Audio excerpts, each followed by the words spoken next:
看到牛这个东西吃，要是牛这季节没这个菜。这个时候正好是最肥的时候。为什么只有冬天才有？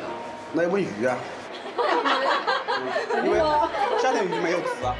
夏天鱼没有籽。对呀，这个你不知道。不得不说，知识就是力量。鱼妈妈们的现身，给了长沙人干饭的最佳动力。当闭上双眼的鱼子们在红海中旋转跳跃，桌上撩拨者纯情，桌下禁欲者失控。时刻等着灶台开火。